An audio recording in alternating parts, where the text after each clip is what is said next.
Why have you not permitted the use of spit hoods in the Metropolitan Police? So I have permitted the use of spit hoods. We have frontline officers on patrol. I mean, not in custody. Sure. So when I arrived, we were just beginning a trial of spit hoods. We did that trial in very controlled circumstances, and not without some controversy. I extended their use, as you obviously know, to custody, where they are used not often, but very well, very carefully. A spit What's hood the for problem those using the front line? Okay, so for the people who don't know, Well, this I've got is. Oh, you've got one. I have. Yeah. There we are. So there we are. Okay. You knew I'd do this anyway, didn't you? So I'm now going to ask you questions. But I'm not entirely surprised. Well, yes, indeed. So I'm now going to conduct this interview while wearing a spit hood, and I'm able to continue my duties, even read my documents while we talk. Sure. Why, if I was spitting at you now, why shouldn't your officers be protected?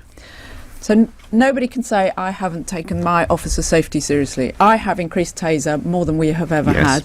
I am changing the baton to a better baton. We're reviewing their vests. We're reviewing their CS. We're doing all kinds of things to try continuously, and the firearms, of course, to ensure that they are as safe as possible. Number one. Number two, we do use spit hoods in custody.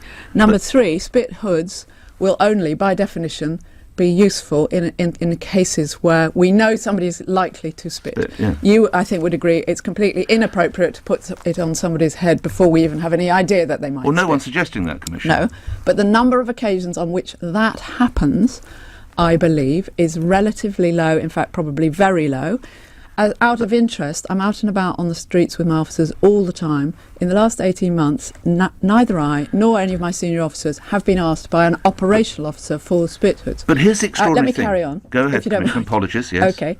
Now, what I have to balance in giving people officer safety kit is this going to make them safer, and in the short and medium and long term?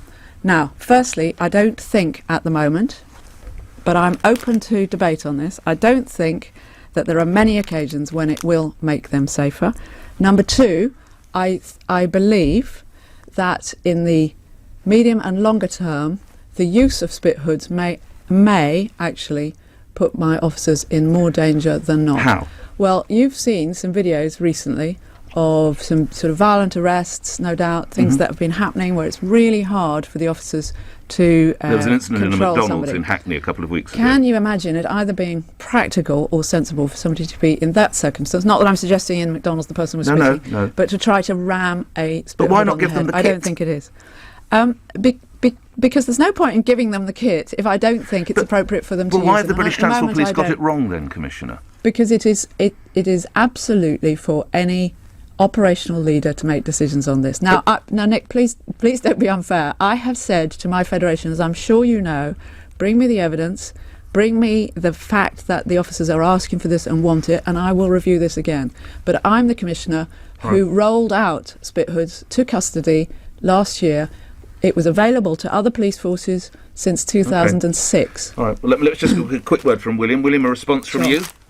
My response after that very lengthy answer, if there was one, you're basically not saying you do not trust your officers to make an endorsed decision in each scenario, and it seems you're more concerned with public perception than I'm concerned with keeping my officers safe. I'm concerned with keeping my officers safe. Why BTP allow them? They police London. If something kicks off at Paddington, this is what I don't understand. If there's an incident at Paddington, your officers are deployed, BTP, British Transport Police, they can use the spit hoods, and your men and women can't. Explain. Well, that I do appreciate. That is a strange situation.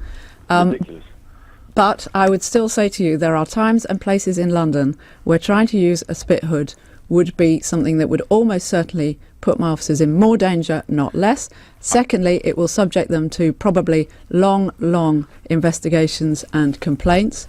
And I'm not prepared to do it unless somebody can persuade me that it is William, actually required. I think you're in the job, are you, William, from the way you speak? Instead of university, I rather impetuously decided to join the Metropolitan Police. They were going through a big recruitment drive pre-Olympics, and I did 3.5 years in there.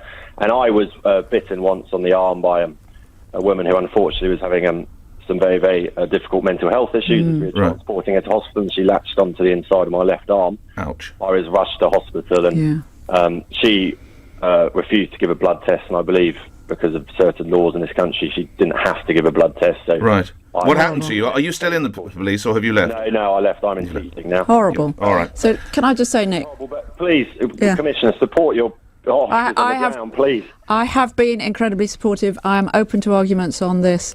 Nobody should be spat at. The vast majority of times when people are spat at, or sadly, like you, William, even worse, probably bitten, it is without notice and not something that a spit hood would help with. But nobody should be spat at, and we should always, which we do, bring people to justice when that happens and look after our officers if they are spat at or bitten.